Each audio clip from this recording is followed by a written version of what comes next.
is the news and talk of Texas. Now, it's the Rick Roberts Show on 820 AM, 99.5 FM, HD2, News Talk 820, WBAP. Well, I know there's got to be a few 100 million more like me, just trying to keep it free. Yeah. Rick Roberts starts right now.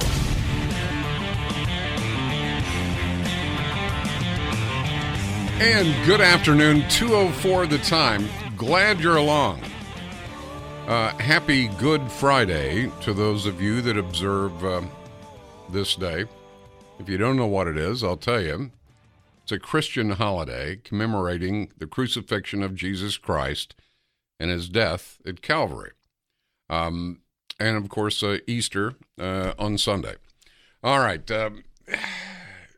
Most of you know we do, on Fridays, we'll let you take the show in just about any direction you want to go.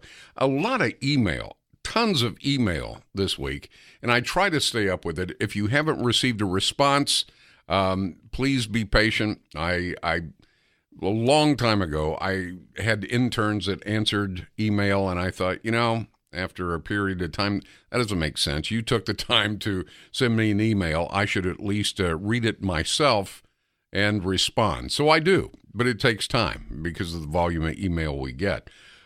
So a lot of you this week were offering up different topics, different news stories that somehow, some way touched you. So that's what we do. We don't necessarily call it open line, but for all intents and purposes, that's what it is. If you feel we should have touched on a topic and didn't get to it, this is your chance. If you tried to get in and the phone lines were busy, as they tend to be, again, we open up some lines to try and get your call in. I've got some things I'm interested in, but today this type of show is really about you. What tripped your trigger, floated your boat, well, you fill in the blank. 1-800-288-WBAP, 1-800-288-9227. Also, you may have heard, I'm sure you have, about the Workday Payday on WBAP. You simply listen at the appropriate time. You get the national keyword, and then you text it to a number we give you, and your chance to win $1,000. So that's coming up a little later in the show as well. We gave you an opportunity right before the show starts, and right when the show ends, we give you that. All right. It's only been, a week since a retired Supreme Court justice called for not changing, but repealing the Second Amendment. Well, let me say this. And I'm not going to be a hypocrite. I've never been a big fan of Larry King. I always felt he got great guests on his show, but that's because he threw softballs. I mean, nobody ever got pinned down on something controversial on Larry King. It just didn't happen. Well, believe it or not, Larry King, well, I'm gonna let you hear what he had to say. The former CNN star, he said that he would support repealing the Second Amendment because it's poorly written and represents an outdated time. He suggests the interviewer, I think it's Hulu, if I'm not mistaken, go back and read your history. Well, Mr. King, with all due respect, I certainly would be the last person to argue with your success. You've been very successful. But I think you might be just a tad bit off on this whole Second Amendment thing. Would you like to hear Larry? You got to listen carefully. And Lee, give me some volume on this because he doesn't speak in a booming voice, and it's kind of hard to make it out. All right. So retired Supreme Court Justice John Paul Stevens is advocating. I favor changing the Second Amendment. Well, he's saying repeal the Second Amendment. Repeal it and write it. You think so? It's poorly written. Can't we just? The Second Amendment's poorly written. Sure. So you'd like to just rewrite what they mean it? by militia. Right. You know who started the Second Amendment? It was Southern senators, so they could ward off slaves uprisings. Really? Yeah. Is that true? Read the history. I don't have time right now. Can you just give me a brief No, it background? was started. Sounds like Eventually, they won in other areas, but Southern senators started it so they could repel slave uprisings. Oh, okay. So in that regard, They wanted to be able to protect themselves against black people. Yeah, correct. That's Second Amendment Okay. stuff. And the NRA is the worst. And the NRA is the worst, of course. You had to throw that in. I am amazed that someone as worldly, that's been around as long, has talked to as many people, and certainly has read, maybe not voraciously, but has read a few things, could be that out of step. If you couldn't hear that, he said the Second Amendment was included in the Constitution. This is Larry King talking. The Second Amendment was included in the Constitution at the insistence of Southern senators so they could ward off slaves that were uprising. That's, if you didn't know, according to history, according to Larry King, the Second Amendment was included in the Constitution to be able to put down uprising by slaves. Well, if I may, humbly, take Mr. King to school.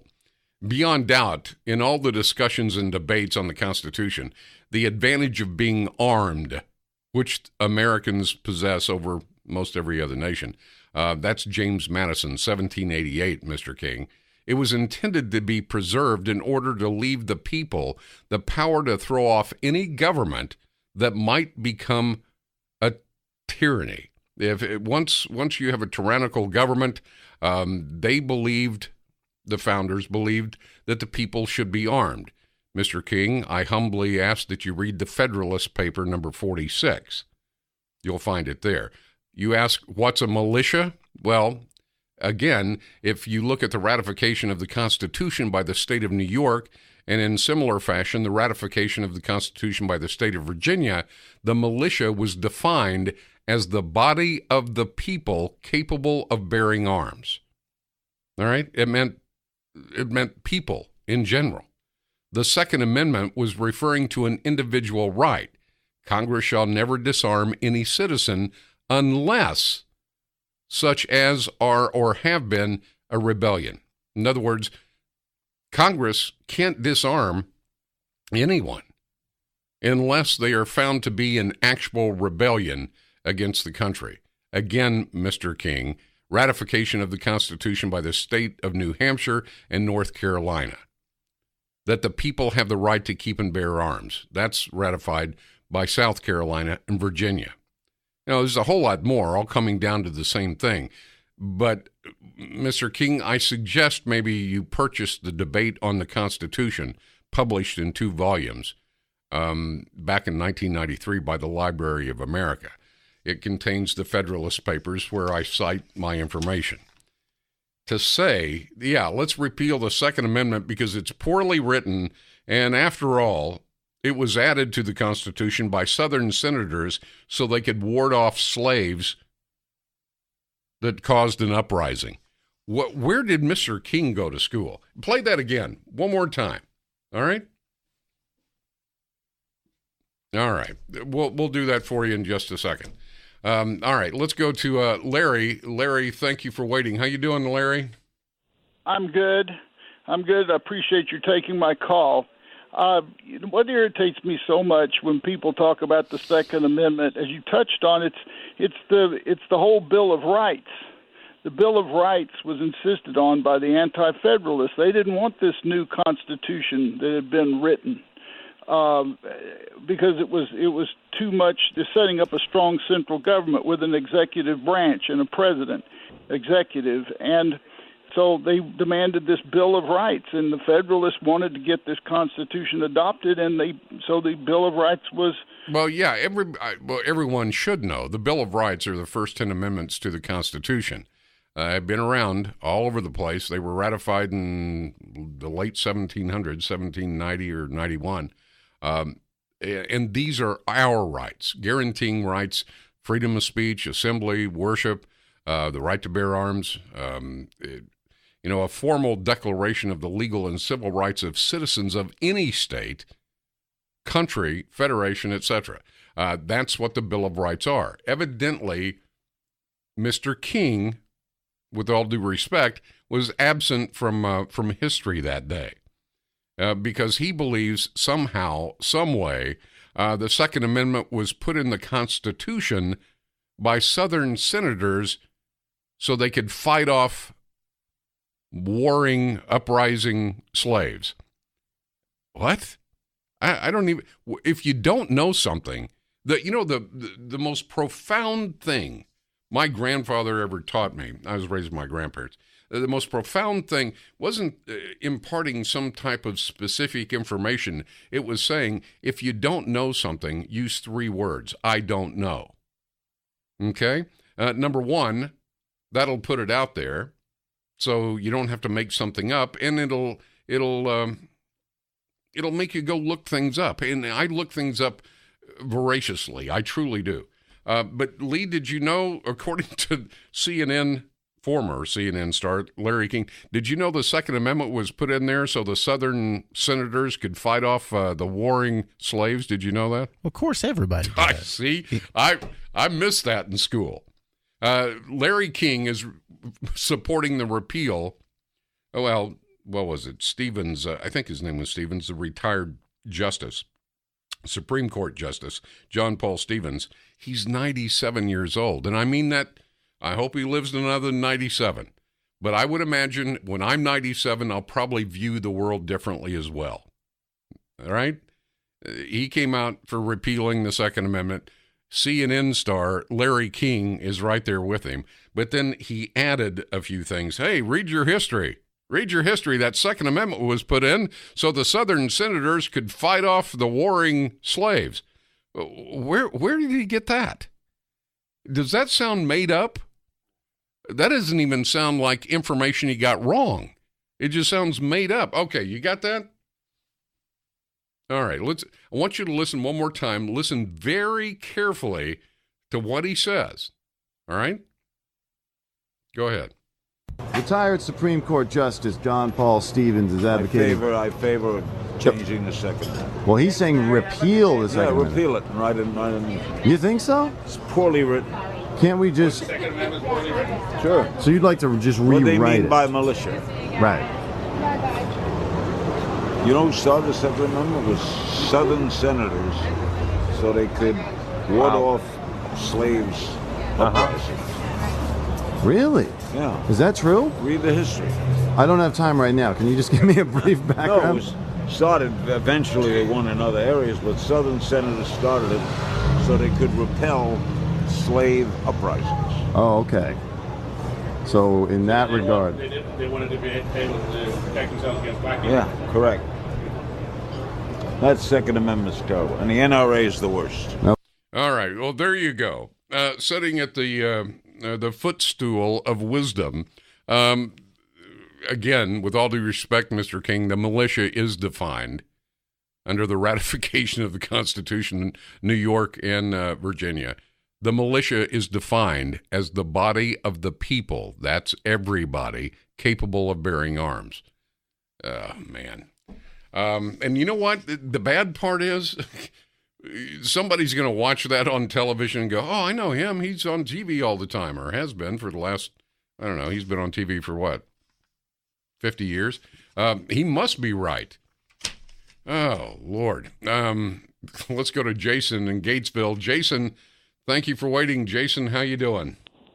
Pretty good, Rick. It's always good talking to you. Thank you. I've got a couple of points, and I'm fed up with this liberal logic that they're smarter than we are. They're the educated sort.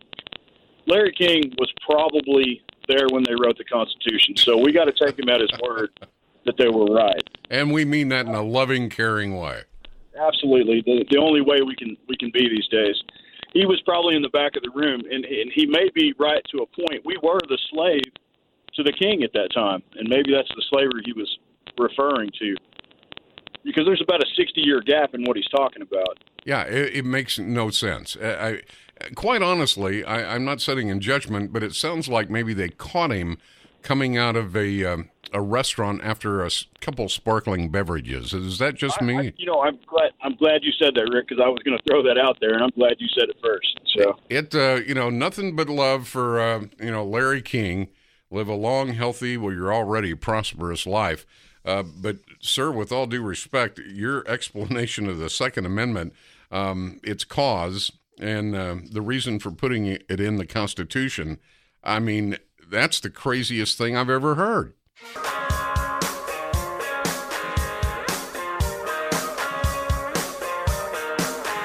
All right, 2:23 the time. Glad you're along. This is your opportunity if you couldn't get in, or if we didn't touch on something you felt we should have, vis-a-vis the email. I mean, just amazing topics and news stories. You are definitely plugged in. So this is your day. You can take the show just about in any direction. All right, let's go to. I was talking about Larry King. I'm laughing. I'm not laughing at him. I'm laughing at how all this minutia finds its way into the public square. They interviewed former CNN star Larry King. He said he would support repealing the Second Amendment because it's poorly written and it represents an outdated time, and we really don't know what's meant by militia, even though it's clearly defined. He also said the Second Amendment was put in the Constitution by Southern senators that wanted to be able to repel uprising slaves. That didn't even sound grammatically correct. Yeah, they wanted to arm themselves to fight back those slaves that were causing an uprising. I don't know where he heard that. I've never heard that in my life. It doesn't even sound like something was told to him and he just got it backwards. It just sounds made up, doesn't it? It does. I've never heard it either. I've never heard that. All right. I tell you what, Larry and Addison, you're on deck. Need to step aside very, very quickly. We need to check in with Eric Bushman, the very latest breaking news. Who knows? He may have something on slaves causing problems. And that's why you need to arm yourself. I'm not sure. We'll also check your afternoon drive. And right back to your calls. Coming up at 3 o'clock, we're going to be talking with a teacher that was basically sent home during the National School Walkout over gun violence. The reason, you'll be surprised, I'm sure. All right, back in a second. Larry, you're first. Your calls straight ahead. All right, 2:32 the time. I'm Rick Roberts. This is the Court of Public Opinion. It's your day to sound off on whatever topic, whatever news story you felt we should have gotten to that we didn't get to. If you couldn't get in on the talk lines, we'll let you take the show in just about any direction. Coming up at 3 o'clock, we're going to be talking to a California teacher that was sent home. No, she was not one of those teachers that had sex with her students. Man, there's a news story every other day about that. But the reason she was sent home may surprise you. We'll be talking with her coming up in just under 30 minutes. In the meantime, Larry King is for repealing the Second Amendment, says it was meant to fight slave uprisings in the South, and it's poorly written. And he doesn't know what a militia is. Okay. All right. Let's go to your calls. Larry and Addison, how you doing, Larry? Hey, Rick. Apparently, Mr. King is not familiar with the story of Lexington and Concord. Those were not in the South, and they were not anything to do with slaves or anything, but those were militias. Well, okay. Go ahead. Oh, I was going to say, also, at the time that came up, we were under the Articles of Confederation, which had one house, not senators. They were delegates from each state would be sent to the legislature, but there were no senators. Well, the first United States Congress started in 1789. I think it was the first couple of years of George Washington. Something like that. Yeah. Well, it was ratified in 1789. The Bill of Rights was at the end of that 2-year term. for those senators in 1791. So there were, in fact, people that could be called senators, not by our description today, but there were, in fact, for 2 years prior to the ratification of the Bill of Rights. So maybe that's what he's talking about. I don't know. That could be. But one of the things, I have two proposals. I'll give you those two proposals for defending the Second Amendment, and I'd like to hear your commentary on that. Okay. The first one is on October 2nd this year, I would like to see every pro-Second Amendment person get out there in Dallas, D.C., and in every state capital and territorial capital and demonstrate in favor of the Second Amendment and show people that just because you've had all these kids out there, that's not the whole story. And that would also be just before the elections in 2018. The other idea I have is something I've been thinking of for a long time, and it would be an amendment to the Constitution called the Bill of Rights Defense Amendment. In other words, the Bill of Rights, the first 10 amendments, would be beyond the power of Congress to alter, to delete, to in any way move from what it was when it was written. In other words, it stays. It's beyond any kind of change. What do you think about that? Well, I think the first one, you'd get my support, certainly. The second one, an amendment so there could no longer be any amendments to the first 10 amendments, known as the Bill of Rights, I think would get you in all kinds of legal pretzel shapes, simply because you're asking now to amend the Constitution so that you can't do something that the Constitution allows you to do. I think you'd get a bunch of constitutional attorneys up in your grill on that. I don't think it's a bad idea based on what I've seen, the current crop of empty suits in D.C. But, I'm one of those. I'm a constitutionalist. Aside from the Constitution of states, which the Constitution provides for, I'm always leery of doing anything that takes away the dynamic of the Constitution itself. Does that make sense? Well, yes, but I'm only talking about something that there's a term for it, super entrenched. Right. In other words, several constitutions around the world have certain provisions that are super entrenched. In other words, it's beyond the power of the legislature to change or alter it or delete it. And I'm thinking because the first 10 amendments are so sacrosanct to this country, they should be made effectively sacrosanct and say these 10 amendments are beyond the power of Congress to do anything about. No, I see what you're saying. I'd have to give that some thought and take a hard look at it. It's one of those things. Let me ask you something. Have you ever run across anyone that doesn't know what the Bill of Rights are? Oh, yes. Sadly so, yes. They think it means, it's my right to speak or to read whatever newspaper. But that's about all they can say that it is. They don't have any idea what the rest of them say. Yeah, it to me, it is scary that people don't know that the Bill of Rights, number one, is the first 10 amendments to the Constitution, and they specifically address our rights, you and me. It's, I've got something. If I can find that, you'll get a kick out of this. It's one of my man on the streets, not mine, where they go out and it's obviously a fake news thing.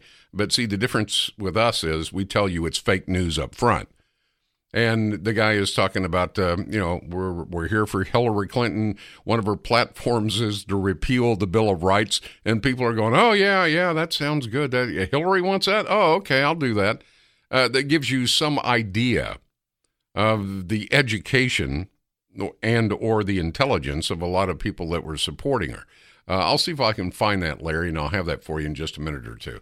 Larry, thank you for the call. Michael in Wichita Falls. Michael, thank you for waiting. How you doing? Fine, sir. How are you? I'm good. I just had I just quickly wanted to address three arguments against the Second Amendment that I hear, and it irritates me when I hear them. The first is that everybody tries to tie your Second Amendment rights with service in a militia. A person's Second Amendment rights are not contingent upon service in a militia or military service. The Supreme Court, in its Heller decision in 2008, ruled the Second Amendment was an individual right, unrelated to service in a militia. So people that try to tie those two together, that's not right. It's not contingent upon service in a militia. That's correct. The Second Amendment refers to an individual right. Congress shall never disarm any citizen unless that citizen is directly involved in a rebellion. Right. And the second point was, I hear many people talk about the Second Amendment being outdated. Well, to those people, I would point out that by their argument, the First Amendment does not protect their communication on the internet or on the telephone. Yep. So that's sort of a poor argument they have there. And the last thing, and it may sound, I don't know, just telling it like it is.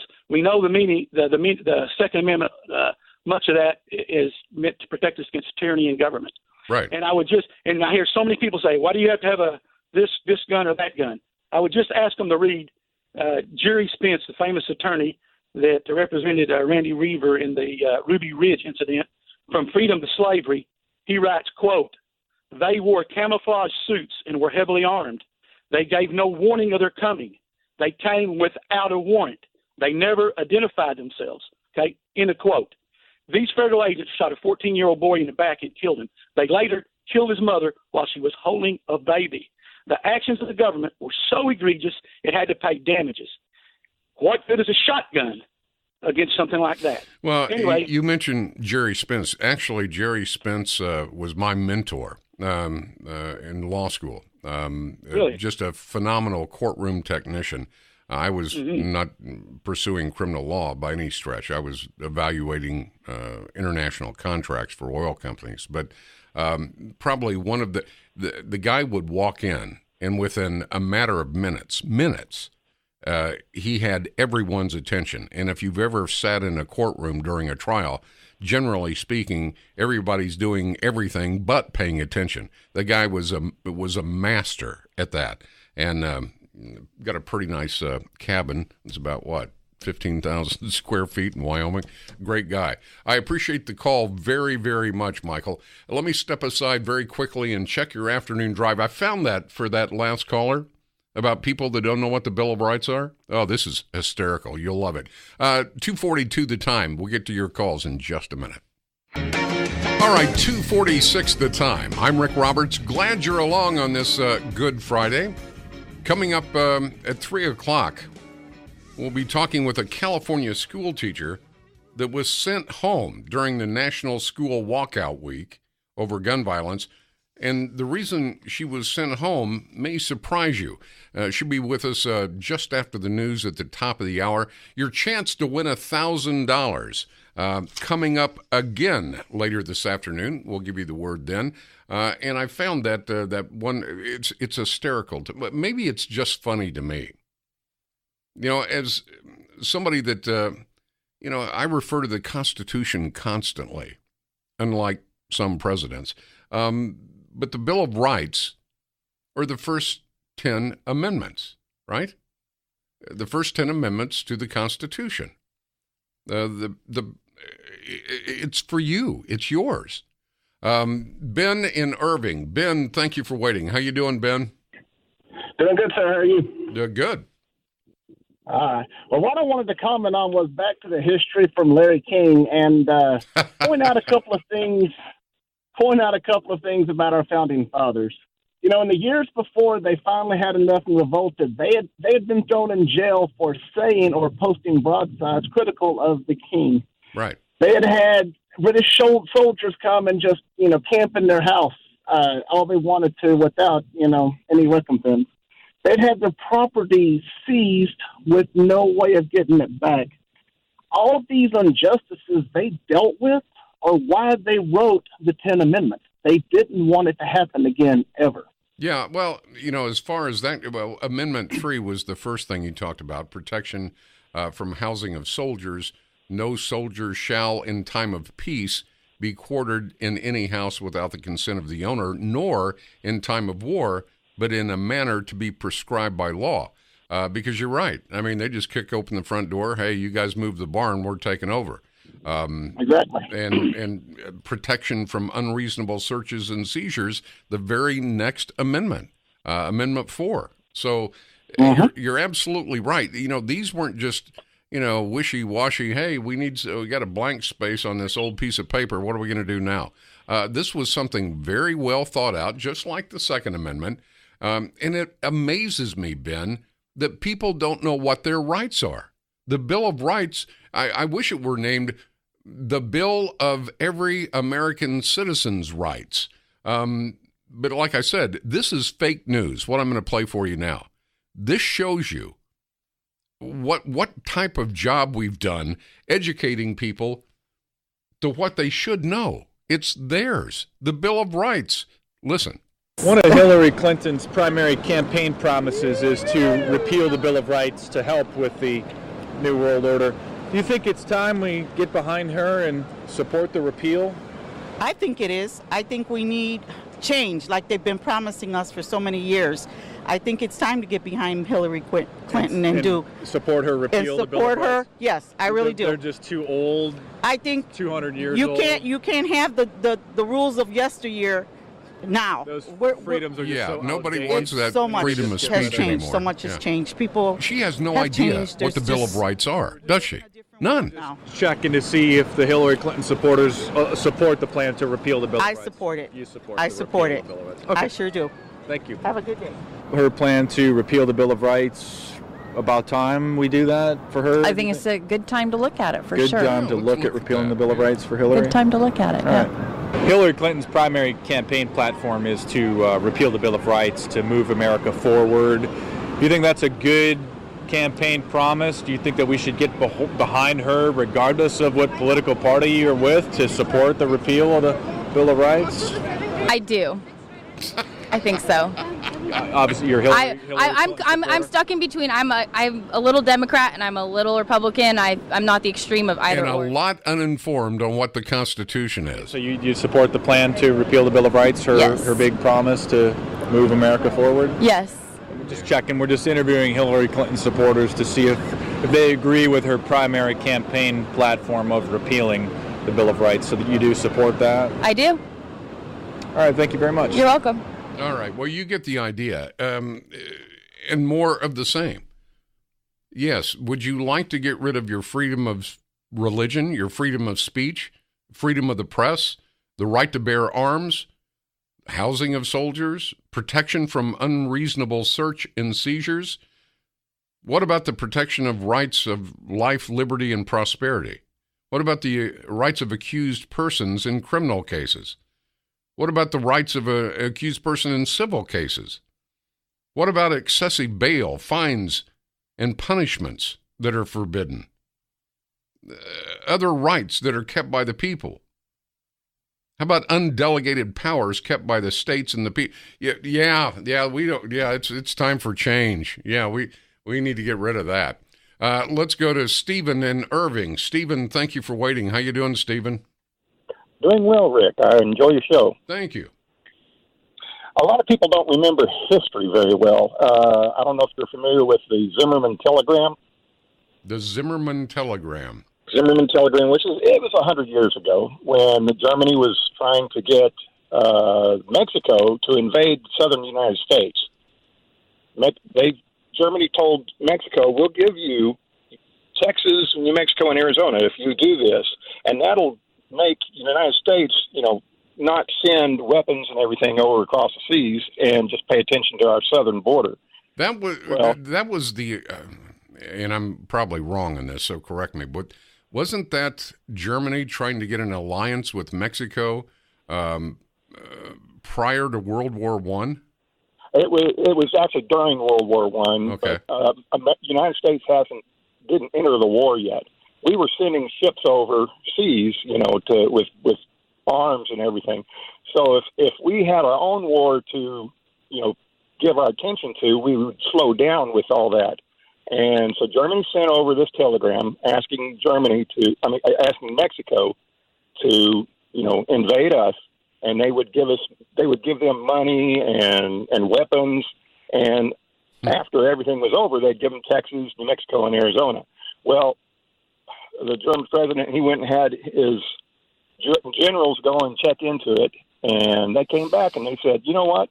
Those civilians across the border are armed better than most militaries, and there'd be no way we would be able to hold keep them down. It's just, they said that was one of the things they said. Of course, they also said they didn't think Germany would pay them. Right. Yeah. It's interesting. I knew it sounded familiar, but I couldn't place it. Yeah, that World War I was ongoing, but we had not entered the war yet, and Germany was trying to build an alliance with Mexico because they thought they were going to win, and promised them the southern or a couple southern states if they'd help them out. That's the Zimmerman telegram. I'm going to look that up tonight and refresh my memory. Stephen, thank you very, very much. I appreciate it very much. Coming up in just a second, Julianne Benzel was sent home during National School Walkout Week. She's a teacher in California. Why was she sent home? Especially in a very, very disruptive time over the gun violence walkout? You'll be surprised. She's my guest, and we'll take your calls. I'm Rick Roberts, News Talk 820 WBAP. This is the news and talk of Texas. Now, it's the Rick Roberts Show on 820 AM, 99.5 FM, HD2, News Talk 820 WBAP. Well, I know there's got to be a few 100 million more like me, just trying to keep it free. Yeah.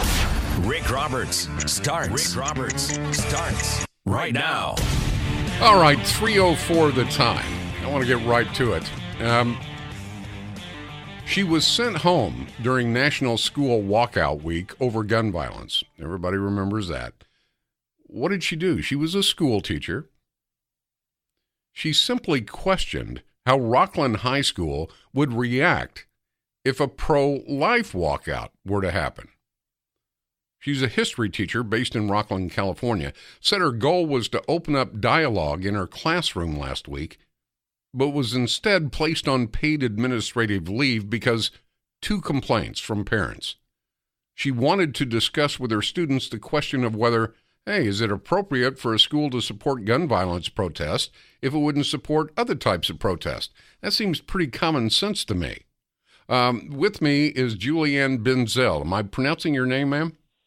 Yes, sir, you are. Okay. Nice to talk to you. Hey, very happy you could join us today. So tell me how this happened. In other words, you addressed the class, I would assume, and take me from there. Okay, well, so the protest was on Wednesday, March 14th. And so the Thursday and Friday prior, I have 2 different sets of students that I see on different days. So on the 8th and 9th, I just, wanted to make sure I had a premonition that they maybe were not aware of the protest and would have just walked out of class, just to follow the herd and like, what are we doing out of class, right? Right. So I surveyed them and just said, are you guys aware of what's happening next Wednesday? And pretty much 98% of them had no idea. And so to back that up, I've got recordings from the Los Angeles walkouts where they just went through the crowd. Nobody was on the same page. They had no idea. Correct. Something about assault weapons, something about Trump is worse than Hitler. I mean, nobody was on the same page. I was amazed. So go ahead. That you were right, obviously. Yeah. To reiterate your point there, I'm just keeping it real because I've been teaching these darling high school students for 20 years.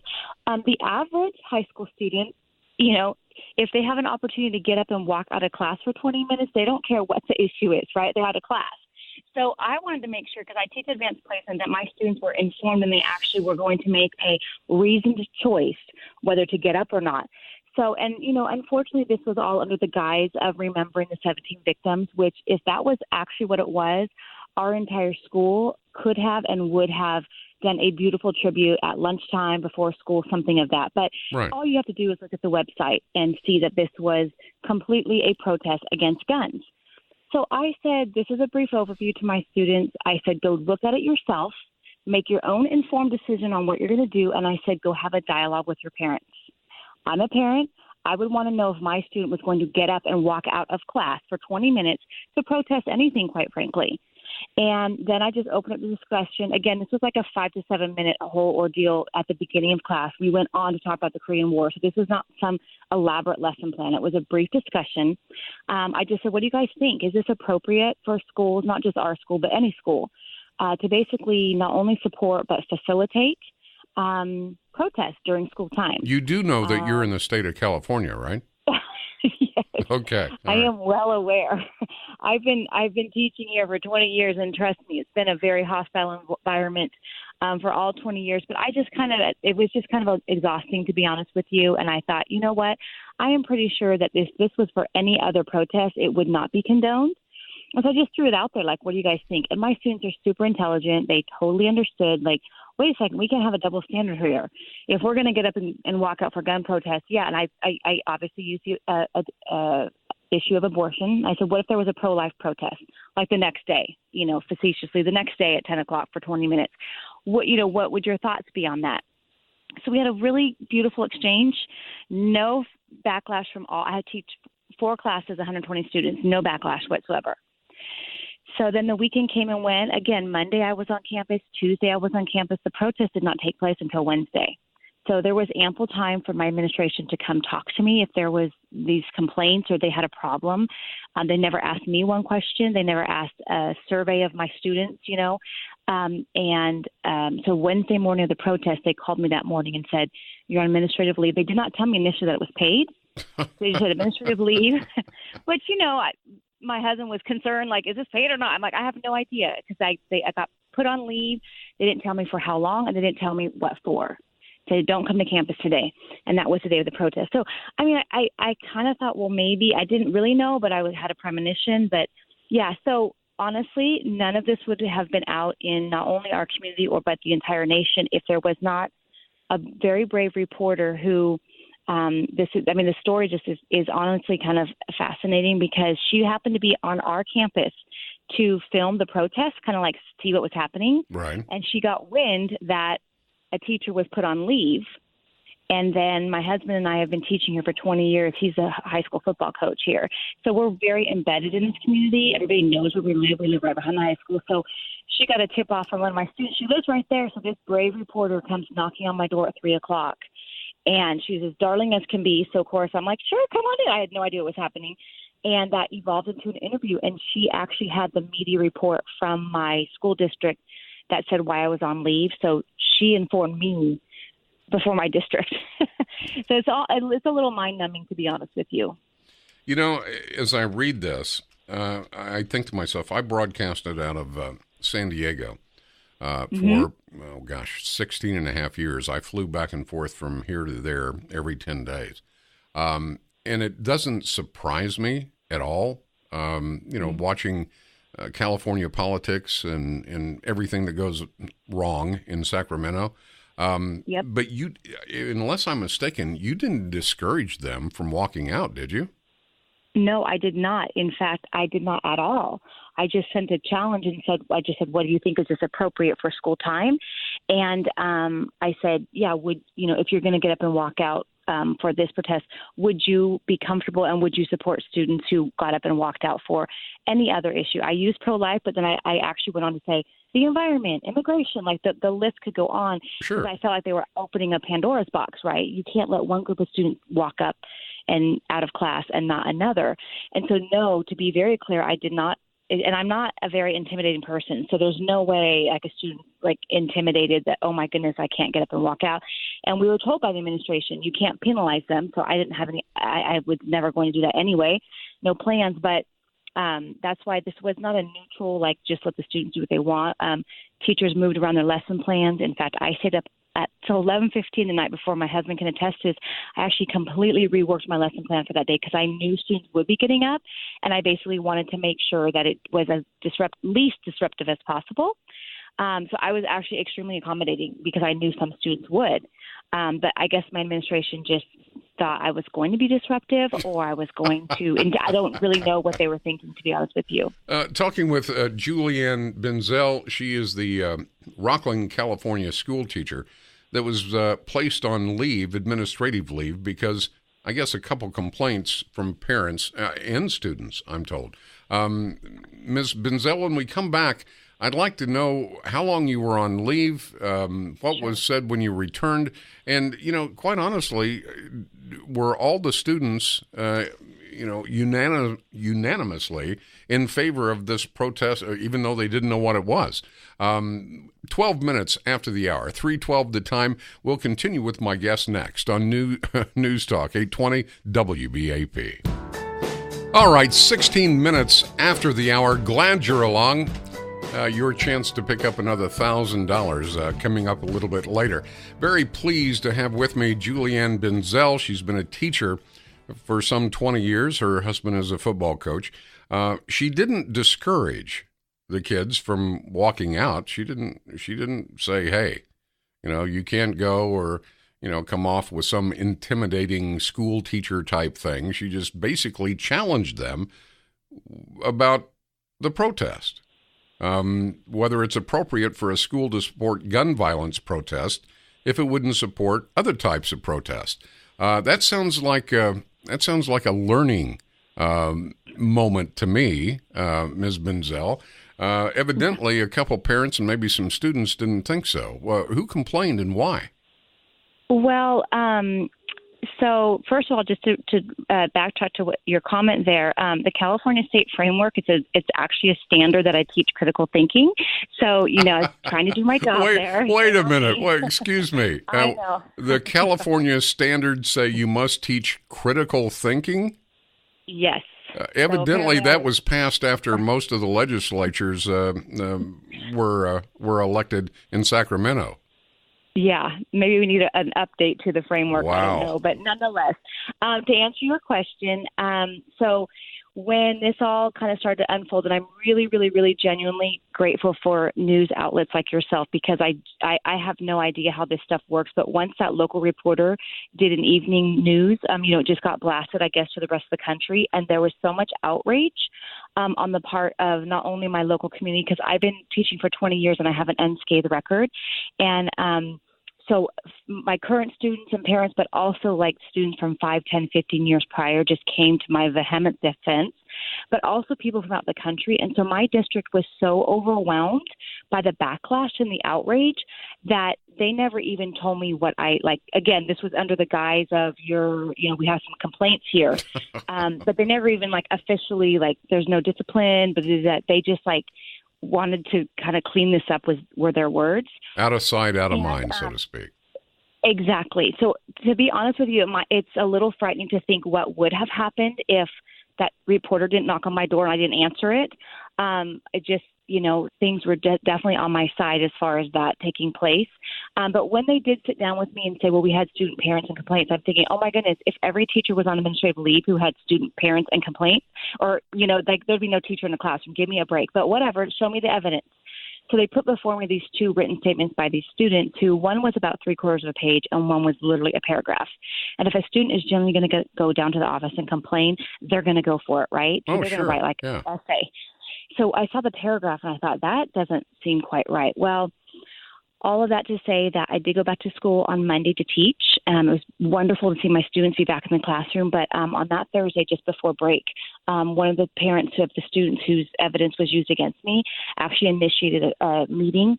And they sat down with me and said both the students did not go down voluntarily to complain. They were called out of class By and whom? asked to write down the administration, vice principal. Oh, man.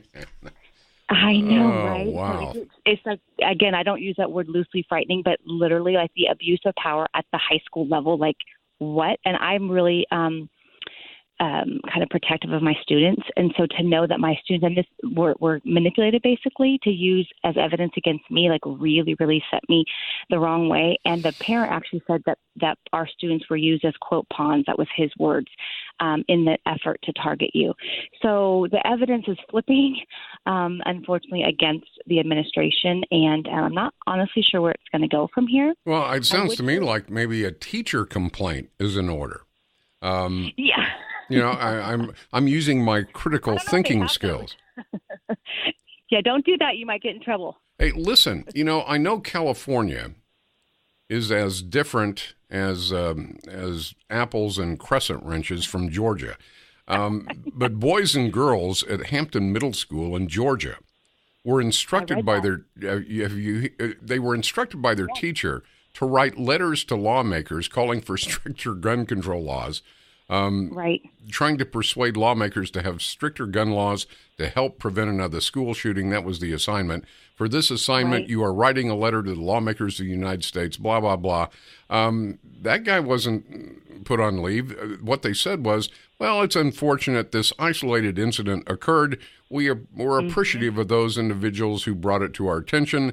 We spoke to the teacher. He's been spoken to, and it won't happen again.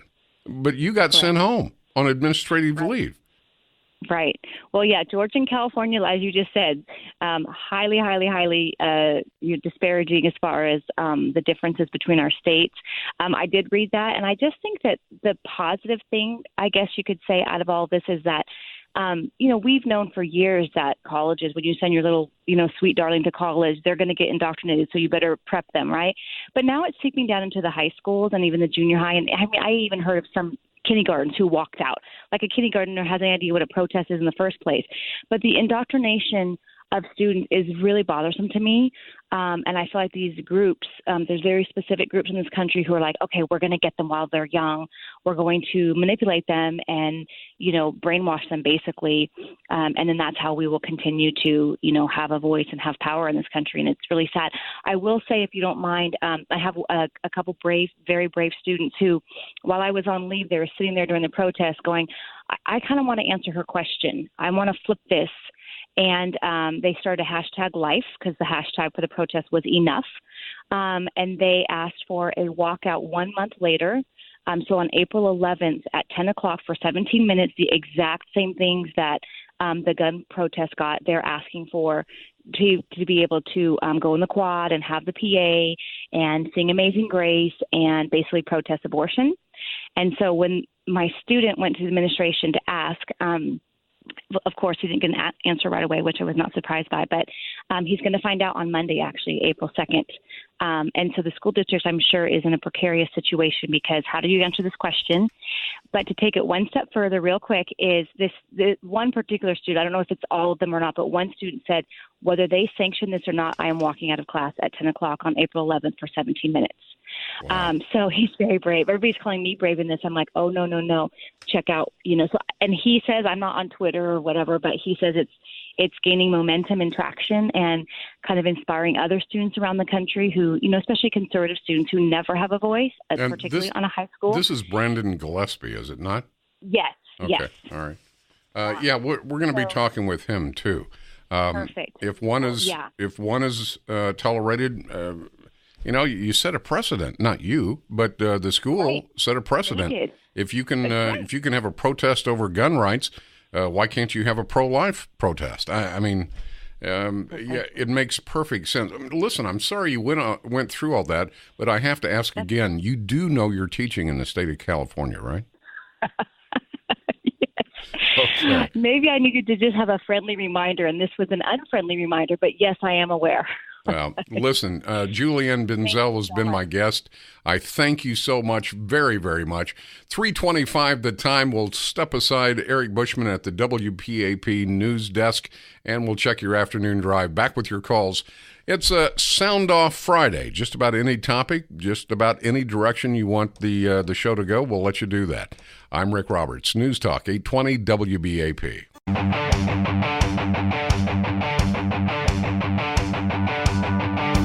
All right, it's 3:32 the time. Glad you're along. As we wrap up your work week on this Good Friday, glad you're with us. Your chance to pick up another $1,000 coming up before too long. I'll have that for you before the end of the show. My thanks to my guest that was with me just a moment ago, Miss Benzel, the California school teacher. Yeah, be watching that. I think there probably will be. I mean, think about it. The left, and it was the left, no 14 or 15-year-old came up with this in study hall. If walking out of class to protest, well, I suppose, gun rights, gun control. I'll have some of that for you in just a minute. If that's permissible, then why shouldn't a pro-life rally be permissible? We'll be talking to the young man that organized that, and I can tell you George Soros wasn't involved, nor were the Democrats in his hometown. He came up with it on his own, based on the story you just heard. It is Sound Off Friday, so if you couldn't get in, we open up some extra lines. If you couldn't get in, it's your day. If you want to take us in a totally different direction, that's fine. Maybe you had something based on my email. Man, it was a busy news week for a lot of people. So if you want to bring up something we didn't hit on during the week, that's your prerogative. Let's go to Ken in Prosper. Ken, thank you for waiting. How you doing, Ken? Fine, thank you, and thanks for taking my call. Sure. Love your program, and I just got to tell you, my wife didn't initially love you, but she loves you now. So she told me I had to say that. Well, tell her thank you very much. I will. Hey, I agree with you 99.9% of the time, but I do not agree with you on your illegal immigration stance. A lot of people don't. I understand. These people are in the country illegally. Besides your programs that have stated that they don't get benefits, they do get benefits. And they're going to get benefits in here illegally or legally. So why reward illegal activity? That just is not right. Well, I look at it this way. If they're getting benefits, then we've got the wrong people administering benefits. Absolutely. I mean, we have to go to the source. Undocumented immigrants aren't supposed to be taking benefits. The question is asked over and over again, and it's a foregone conclusion by everyone. Oh, yeah, they get it all. They're not eligible for most benefits. Many have dependent children or a spouse who are citizens, and they qualify for benefits. The facts are pretty simple to ferret out of this thing. If you're an illegal immigrant, you are not eligible for most major federally funded safety net programs. That includes the welfare program, temporary assistance for needy families, supplemental nutrition assistance, SNAP. That was formerly known as food stamps. All of those things, they're not supposed to be getting. And if they are, then my beef is not with them. My beef is with the person administering the benefits. And why are you giving this stuff away against the law? Well, I do agree with you, but Rick, we should not reward bad performance or illegality or whatever. We're just, when your kids misbehave, do you reward them? Well, it's much more broad than that.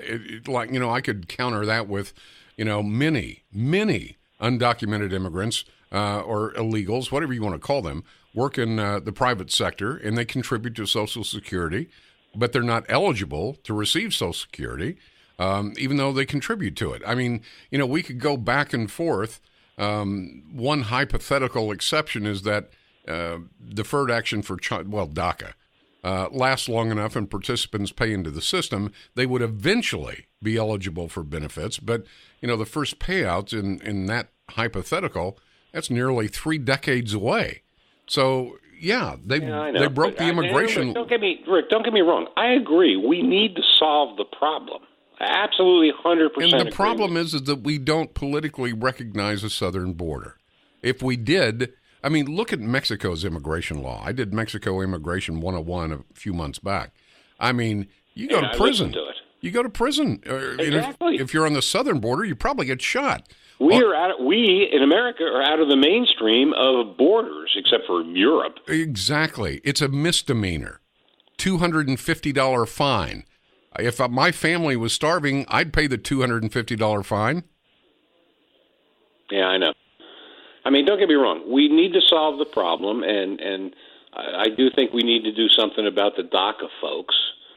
But to reward people that have come into this country illegally is like rewarding somebody that has shot your family member. Well, okay, that's a bit. I think even if you step back a minute, that statement is a bit over the top. You know, some illegal, mowing my lawn, trying to feed his family is not analogous to somebody shooting a family member. You're right. We need to fix the problem. And the problem's we need to fix the problem, and we need to not reward poor behavior. Well, that's all I'm saying. And you know what? We could probably vacillate as to what degree your term reward. I mean, despite a lot of scapegoating in public discourse, the drain that undocumented immigrants place on government benefit programs is extremely small. The number of low-income undocumented immigrants is small relative to the size of the overall low-income population. I mean, if you look at it that way, federal law restricts their participation in most programs. If they're getting it, my problem's not with them. My problem is the American citizen that's giving this stuff away.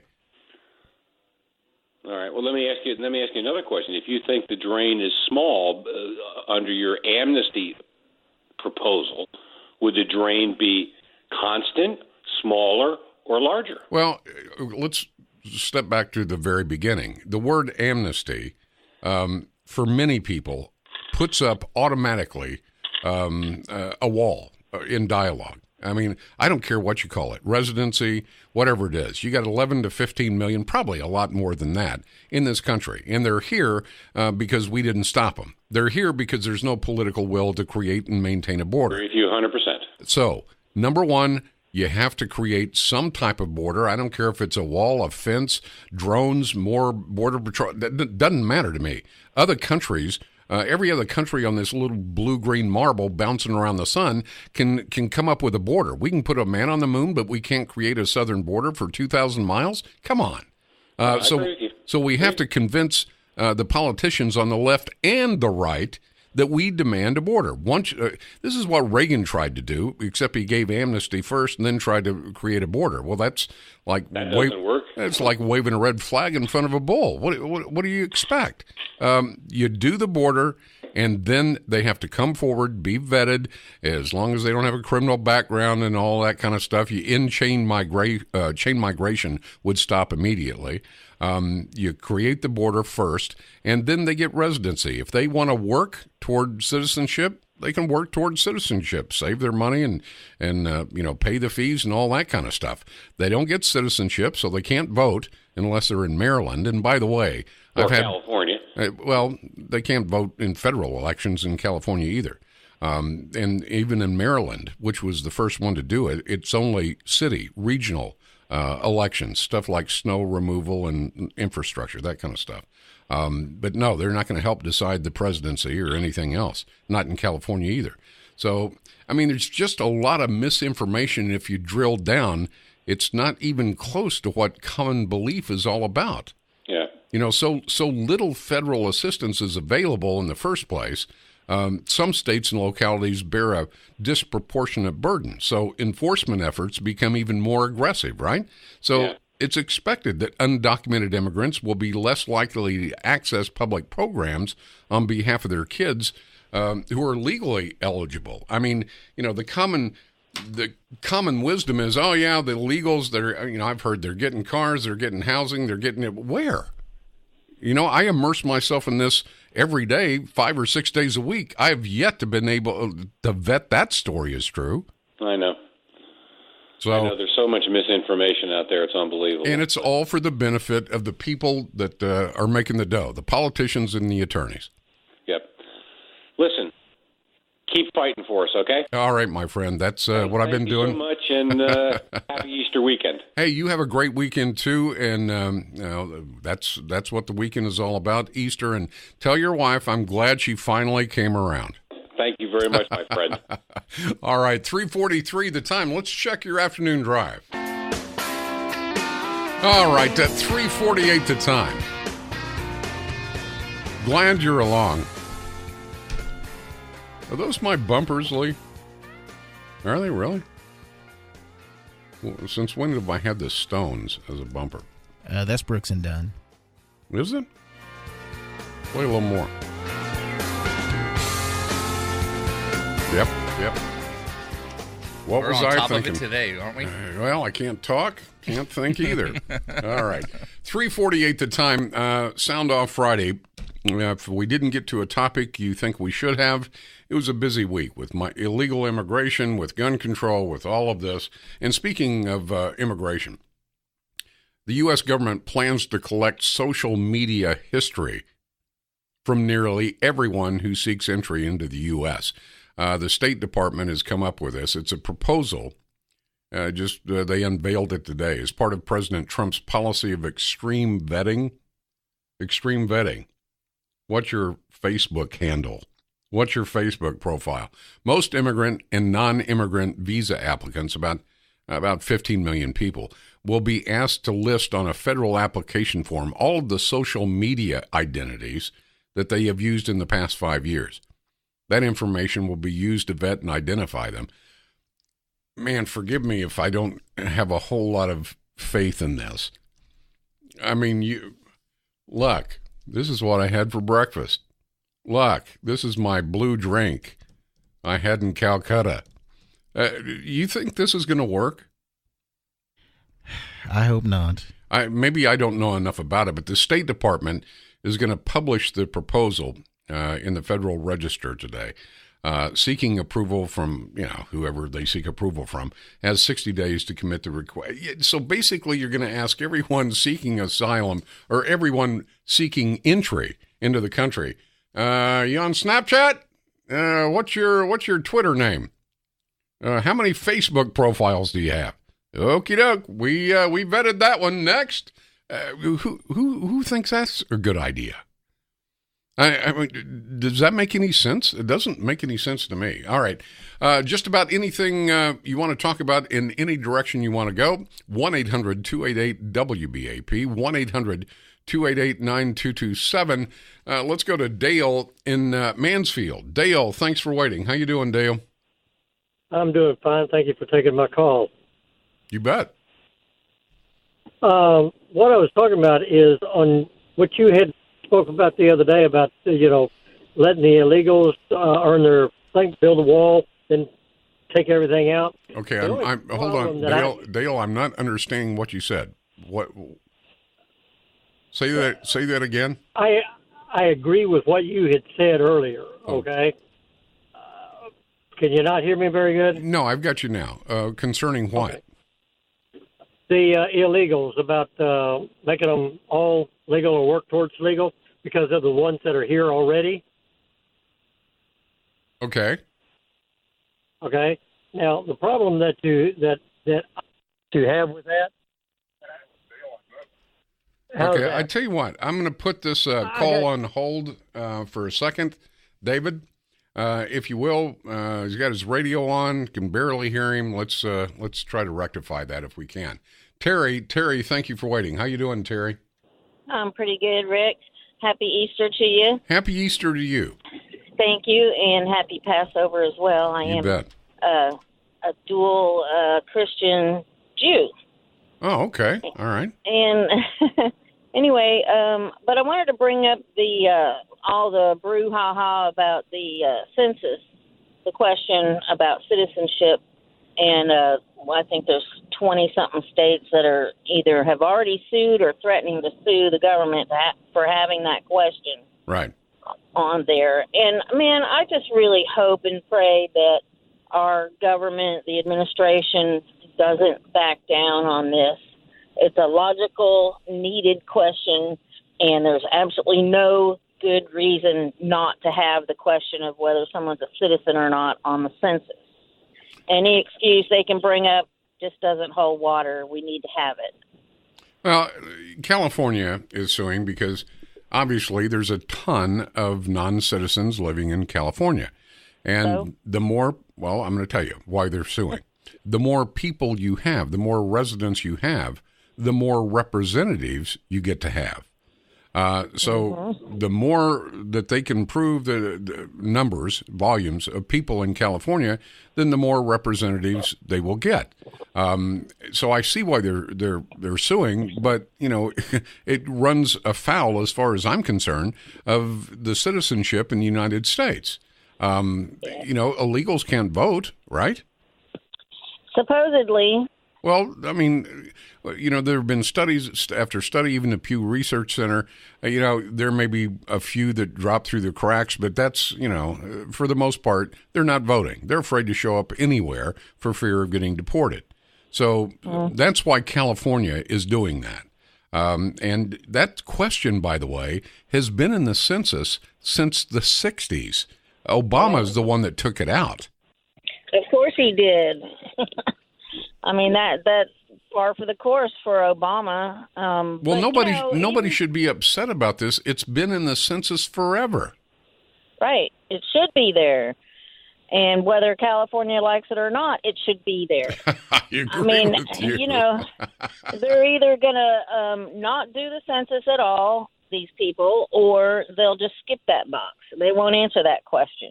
That's true. Some will and some won't. But doggone it, we don't need to bow down and be bullied by, some states that are liberal and don't like the question. Okay, now you're getting to the root cause. It's not the illegals that were allowed to come into the country by politicians that want them. Democrats want to create new voting blocks. That's their agenda. Sooner or later, they want illegals to have the right to vote in federal elections. And the Republicans, let's be honest, some, not all, want cheap labor for big corporate donors. I mean, there's no political will to create and maintain a southern border, but you just hit it. We shouldn't bow down to the states that want to utilize their illegal population for representation in the federal government. You got it, Terry. Happy Easter to you, too. 3:55 the time. Eric Bushman standing by at the WBAP news desk will bring you up to date with the very latest news. Your chance for another $1,000 coming up here pretty quick, and we'll take your calls next. This is the news and talk of Texas. Now, it's the Rick Roberts Show on 820 AM, 99.5 FM, HD2, News Talk 820, WBAP. Well, I know there's got to be a few 100 million more like me, just trying to keep it free. Yeah. Rick Roberts starts right now. All righty, 4:04 the time on this Good Friday. And just before the end of the show, I'll give you the meaning of Easter.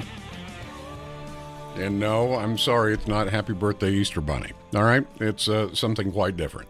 But I'll give that to you in just a bit. Sound Off Friday, your voice on just about any news story or topic that we didn't get to, you felt we should have, or you couldn't get in on the talk lines through the week. I understand that. We try to make that available to you on Friday, opening up some other lines. Let's go to, I'm sorry, Elias? Is that correct? Okay. I'm sorry. Your name is what? Hello? I don't know if you're talking. I'm talking. Yes, I'm talking to you. If it's Alisa from Frisco. Alisa. Okay. Good to have you. Okay. Good to have there. Thank you for taking my call. You bet. I just wanted to make a quick comment on potentially supplementing the vetting process using social media. I honestly think it's genius. I mean, most of the people have, or most terrorists have a pen and a phone. Get it? Ta-da. Anyway, but they're very bold on social media. I mean, you can see their friends, their family, all of their social group contacts. They haven't been notified that this type of vetting would be used. Therefore, they haven't had time to go in and possibly edit what they put out there on social media. So, I mean, especially the radicalized Islamic terrorist guys, they are all over social media. So I think it's honestly genius. Well, it may be. Maybe I don't know enough about it. I just read a story late last night. Once again, Central America is sending folks to us, about 1,000 strong. I just don't know. I mean, maybe I'm wrong. I just don't know how many people from Ecuador, or else I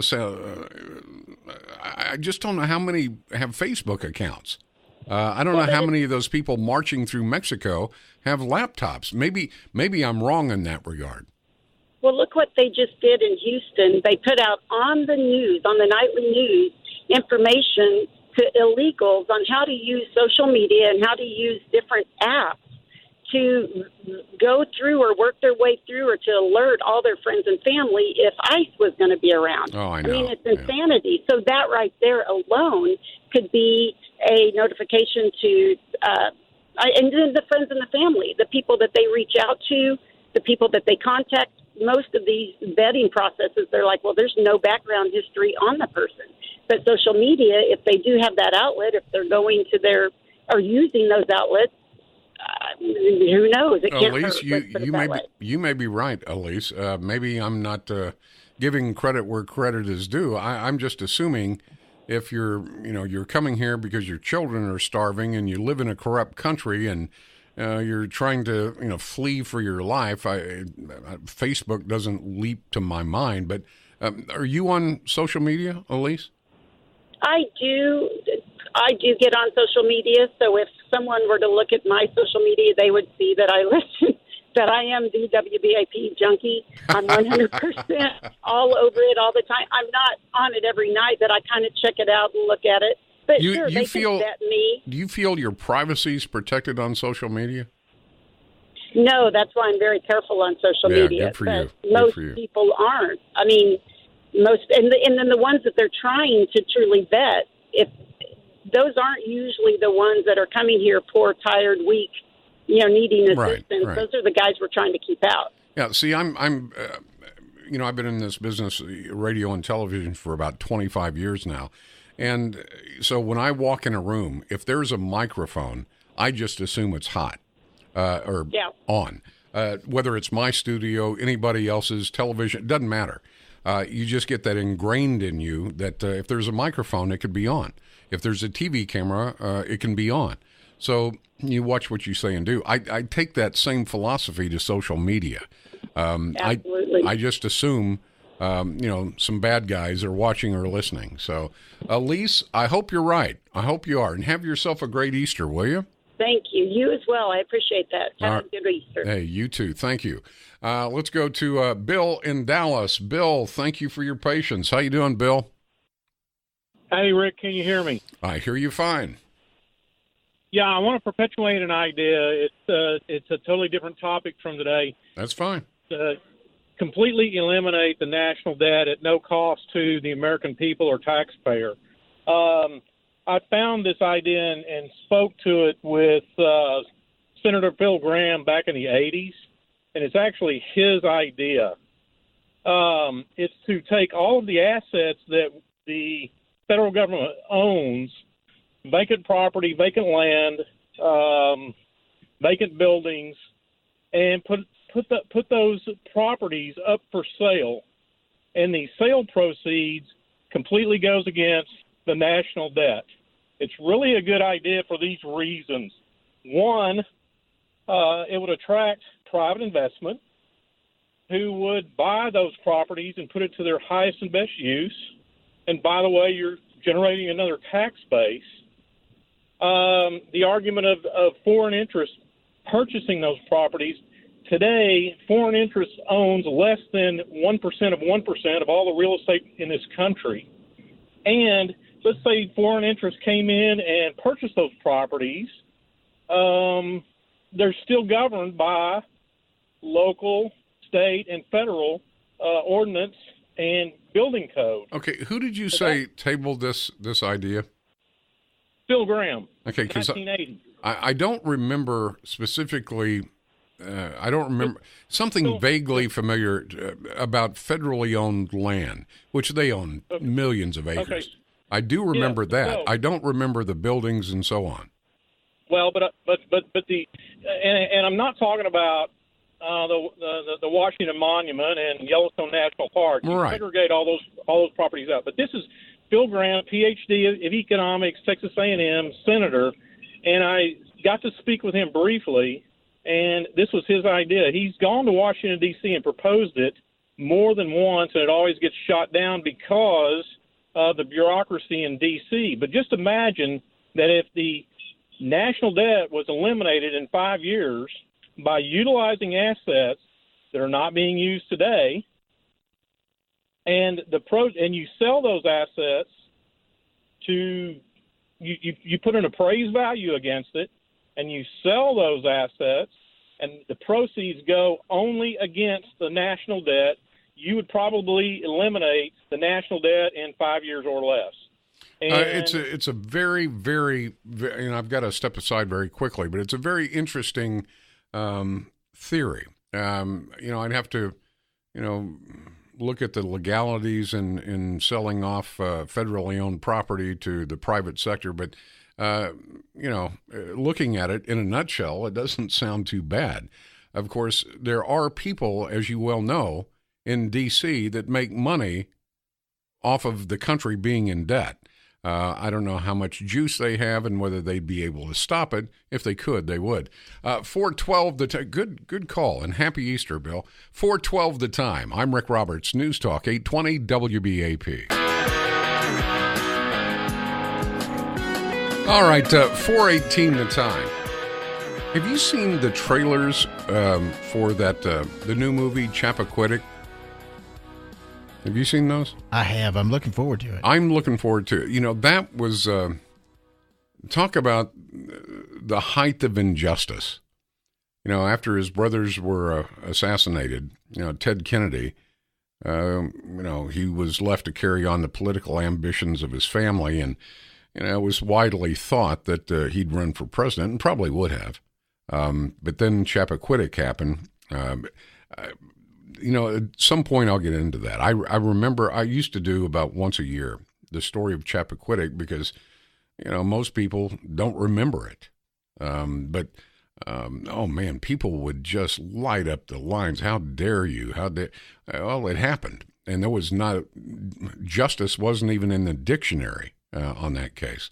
You talk about Hillary Clinton and the improper server, the illegal server in her basement, that's like a Sunday school class compared to Chappaquiddick. But I'm looking forward to that movie. I wonder what kind of slant they'll give it, because they will. Andy, thank you for waiting. I appreciate it. How you doing, Andy? Good, Rick. How are you? Very well, thank you. Is this the conservative, liberty-loving guidepost for Texas? I'm not sure what I am exactly, but I'll take that, sure.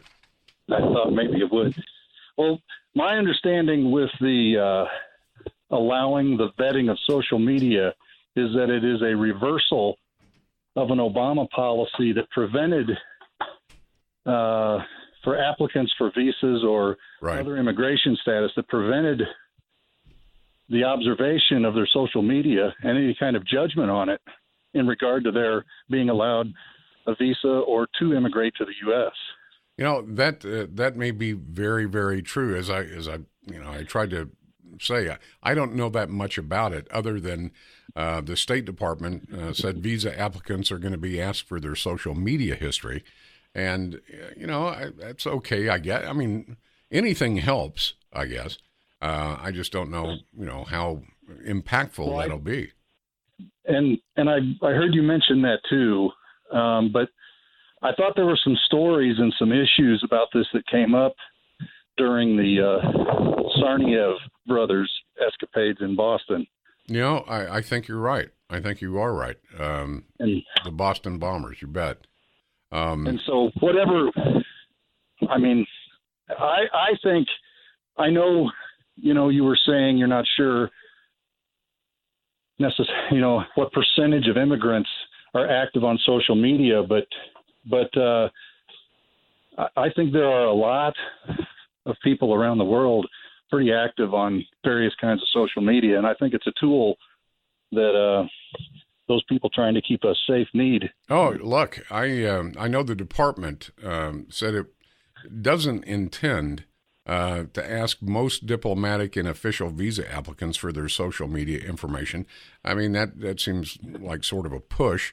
I just don't know because I'll be honest with you. Aside from WBAP, I try to stay off social media as much as I can.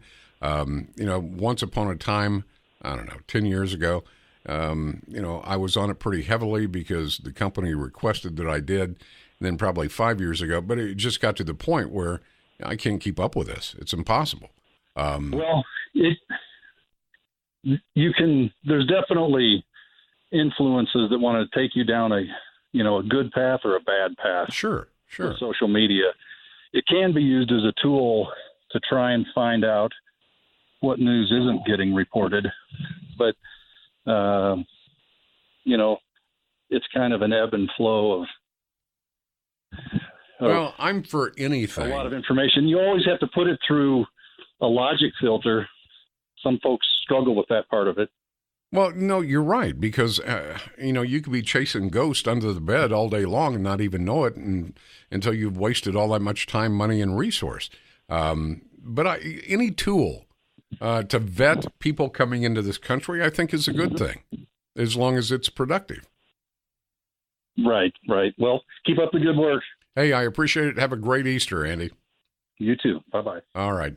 4:24 the time. Coming up just a little bit, your chance to pick up another $1,000 with the Workday Payday from WBAP. And like I said, the beauty of this is you don't have to, fall over the furniture getting to the phone. It's not about, being first. It's just about putting in the right word, which I'll give you several times. All right. Sound Off Friday. Whatever you want to talk about, taking the show in any direction, we'll let you do that. 1-800-288-WBAP, 1-800-288-9227. And if you've got suggestions for shows to come, we'll take those too. I'm Rick Roberts. Your call straight ahead in the court of public opinion on News Talk 820 WBAP.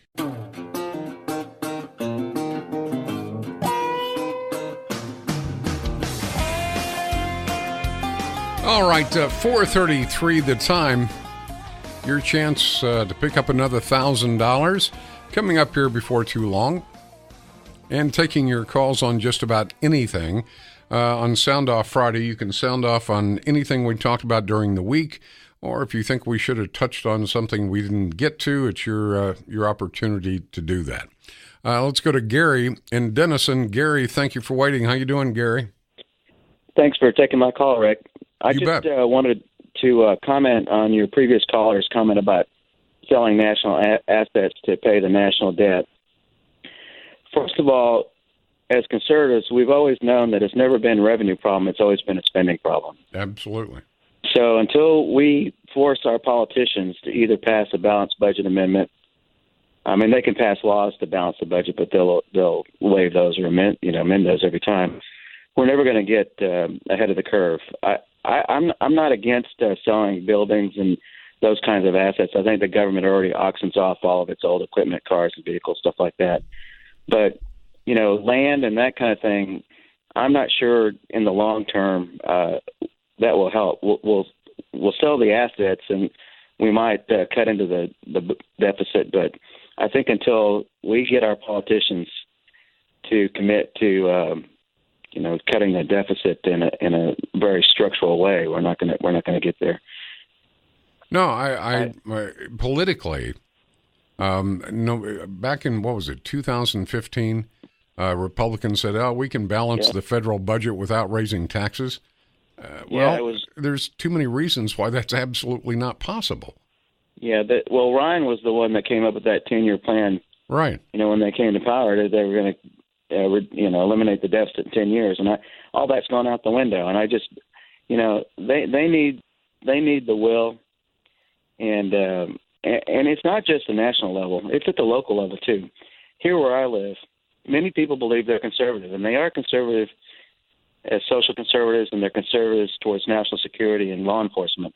But when it comes to budgets and when it comes to spending, even locally and in our state, they like to spend money. And we have a property tax problem right now because we can't control school boards. So it's not just the national level; it's a local level issue as well. Well, not just that, but, there's no accountability Projections on a campaign trail mean absolutely nothing to me. And they shouldn't to any voter. You can claim whatever you want to claim. History pretty much tells the story.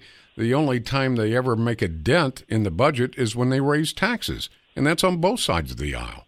And, that's a reality.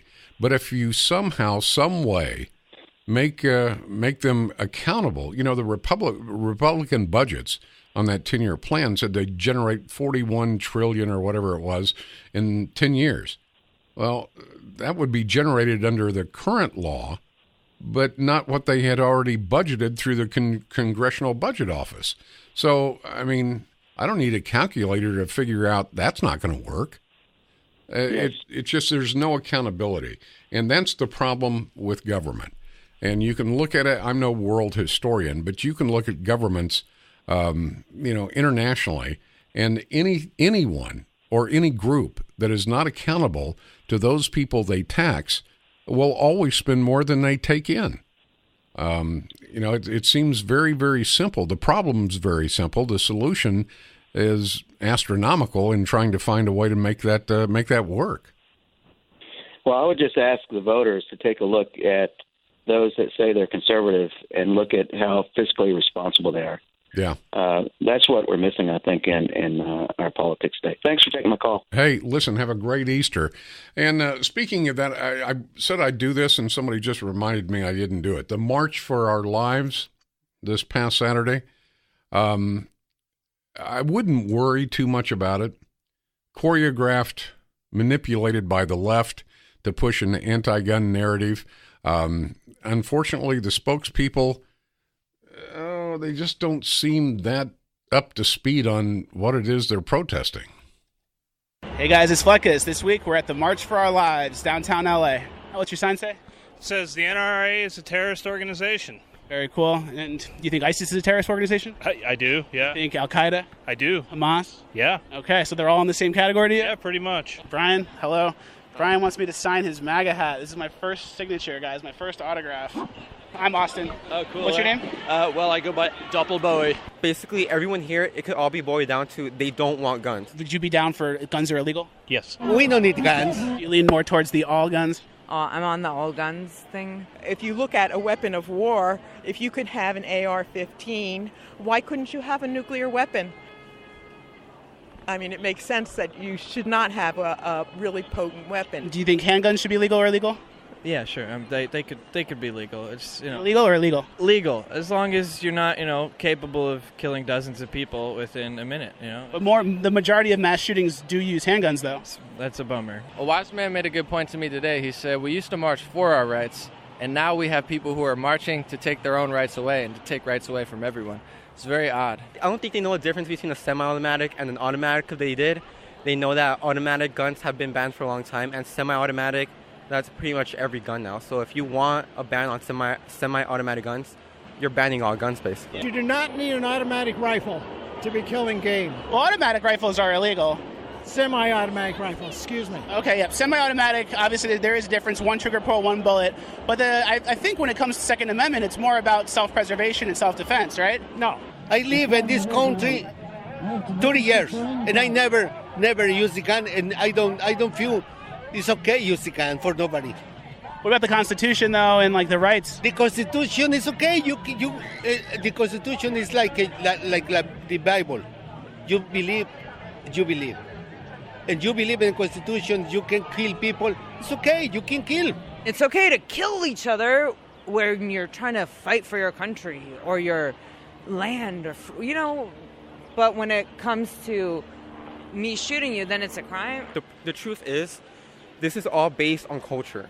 And these people, they actually believe that gun control can work, but all empirical evidence shows otherwise. The Washington Post actually came out with a fact check on Marco Rubio, and they found that no recent gun law would have stopped any mass shooting. You don't need an assault rifle. You don't need a civilian doesn't need a. I have face tattoos. I don't need to be owning a gun. I'm irresponsible already. I feel like I'm in a zombie sci-fi horror movie where people are programmed robots, like the tech companies and the media just wound them up, and then they march and shake their hands and do whatever the TV tells them. What's going on here? What did you see? No guns. F*** Trump. and eating fish. Okay. My sign is reversible, just like the Russian-styled R, that the NRA is indeed BS and is funneling Russian money to have gotten Trump elected. So we got to get this guy out of office. All right, there's a new theory. The NRA has been touching base with the Russian pro-gun movements. At least that's what I've heard. Alberto, uno de los asistentes. Alberto, ¿cuál es el mensaje en esta marcha? CNN es muy falso, muy malo, muy malo. Bueno, ahí tenemos uno que no todo el mundo está de acuerdo. What if a criminal came into your house with a gun? You'd be at a disadvantage. Indeed, but that's just, I guess, the bad luck of my life, circumstance, or whatever. It had to happen. I don't know. Run, shelter, and hide, shelter. And the last one would be if I run, say someone's breaking into my house, I would go into the deepest, darkest room in the house and hide. Then they come any closer and I have a gun, I shoot them. Do you not agree with that plan? I don't agree with that. I would never shoot anybody. Even if they're breaking into your house and have a gun themselves? No, I would not shoot them. Well, I guess we're different there. I think a lot of Republicans think it's all about banning guns and completely disregarding the Second Amendment or repealing the Second Amendment, and it's not about that. It's not a question of abolishing the Second Amendment or taking people's guns away. You know, because the point is not to ban guns. It's not about taking guns away from people. No one's trying to do that. I'm Australian. I am from Australia. Wait, what does it say? I can't read it. I'm from Australia to say gun laws work. I know that in Australia... Australia is an obvious one. Australia did it and was very effective. I hate how they bring up Australia because the government basically forced people. All right, you get the idea. Have you heard any two people say the same thing? Now, before you write that mishmash of unintelligence off, you know, it's... 90% of the participants in that Saturday March for Our Lives, 90% are of voting age. And if the Democrats and the left work it right, they're going to get them to the polls. You know, I heard the one girl, at least she was honest. I don't need a gun. Look at me. I got face tats. I'm irresponsible enough. Okay, well, no, I might concur. But that doesn't mean everyone is. I wouldn't kill somebody that was trying to kill me. Okay, well, you know, I know a hardcore pacifist when I hear one. But before you write them off as a bunch of chuckleheads, remember, 90%, and what did we estimate? Almost 1 million of those people took part in that march all across the country, coast to coast. 90% of them are of voting age. What's that mean? A bloodbath for Republicans in November unless every single person gets out there and votes with some intelligence. Because I promise you, this is not going away. Those people are going to go out and vote. All right, 4:48 the time. Well, lucky for some of you, I only preach maybe twice a year. But I've been very, very blessed for over a couple decades to work in the TV and radio business, a job I love, I look forward to each day. And with that blessing comes an obligation to profess publicly as to why I feel I'm being blessed. You know, the meaning of Easter to a lot of us is Jesus Christ's victory over death. His resurrection symbolizes the eternal life that's granted to every person that believes in him. The meaning of Easter also symbolizes the complete verification of all that Jesus preached and he taught during his 3-year ministry. If he had not risen from the dead, if he had merely died and not been resurrected, he would have been considered just another teacher or another rabbi at the time. However, his resurrection changed all that, gave final and irrefutable proof that he was really the Son of God and that he had conquered death once and for all. But Easter did not always symbolize Christ's resurrection from the dead, and the meaning of Easter was quite different than what we celebrate today. Today, the meaning of Easter for millions of Christians is that of honoring and recognizing Jesus Christ's resurrection from the dead and his glorious promise of eternal life for everybody that believes in him. And a lot of people don't know, but after his resurrection, one reason Jesus stayed around, yes, he did. He stayed around 40 days after his resurrection, instead of ascending immediately into heaven, it was to demonstrate to his followers that he truly was alive. After all, they knew that the Roman authorities had put him to death, that his body had been taken down from the cross and sealed in a tomb. And when that happened, a lot of the followers back then were filled with a lot of despair and fear. Many even went into hiding. They had believed Jesus was the promised Messiah, and now their hopes were shattered. Well, they had forgotten his promise, and he did promise that he would return from the grave, and they felt at the time they had no future. So when Jesus appeared among them after the resurrection, their lives were changed. The greatest miracle in all of history had just taken place. Jesus Christ was alive. So instead of ascending into heaven immediately upon resurrection, he spent 40 more days on earth, appeared to various groups of disciples, proving beyond doubt to them that he had been raised from the dead by the power of God. Over 2 decades later, the Apostle Paul wrote that he appeared to more than 500 of the brothers at the same time, most of whom are still living. That's 1 Corinthians 15:6. Another reason why Jesus stayed on earth was to teach his disciples and prepare them for the task of telling the world about Christ. So, I'm not trying to push Christianity down your throat. I'm certainly no poster boy for it. I try to stay on track as much as I can. Ask yourself, this is Good Friday. The celebration of Christ's resurrection is on Sunday. Is your faith in the risen Christ? Are you seeking to share his message of salvation with others? Think about it. And if you don't like that kind of thing, that's okay. I only do it a couple times a year. So, you can turn the radio down, hopefully not off. But that's going to do it for me, man. We wrapped up the week. And the Sound Off Friday, I hope you enjoyed that. We'll probably be doing more of that. Also, the Ask Rick feature, we'll bring that back. And your chance to win $1,000 literally a couple minutes away. And the good thing about this is you don't have to be caller number 1, caller number 2, caller number 3. I've seen people literally fall over the furniture trying to get to the phone on these contests. You don't have to do that. Take your time.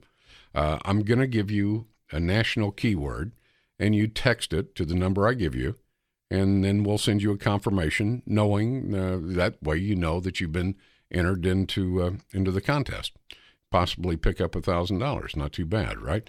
Lee, great job all week. I appreciate it very much. What are you doing this weekend? Just getting with the family on Sunday and doing what I do most. No doctoring cows. You're taking the day off. No, doing that too. Early morning. You know how it is. Hey, when you got cows, you got work 24/7. Exactly. Oh, good job this week. Appreciate having you along. And David, what are you doing this Easter? Well, we're going to have family over. We're going to bake a ham and asparagus, maybe some, sweet potatoes or yams? What do you want to call them? What do you call them? It depends on what they are. They can either be yams or they can be sweet potatoes. Really? They're about the same, aren't they? Well, to the novice, yes. Yeah. Maybe put some Funyuns on top of it. I'm such a chef. You didn't catch that part, did you? I did. Okay. Sprinkle Funyuns. Actually, they do sprinkle Funyuns over. This is an inside joke because the guys over there are always stuffing his face with Funyuns. Oh, my. Anyway, that's going to do it for me. God's blessings on each and every one of you, whether you agree with me or not. That's always my priority. Have a great Easter weekend. Remember what it's about. I'll see you on Monday at 2 o'clock, your afternoon drive. I'm Rick Roberts, News Talk 820 WBAP. One of them old farm towns where they hit it hard till the sun goes down. Nobody really seemed to care that we were living in the middle of nowhere. We just figured that's how it was, and everybody else was just like us, soaking in the rain, baking in the sun. Don't quit till the job gets done. That's the only way I know. And don't stop till everything's gone. Straight ahead and never turn around.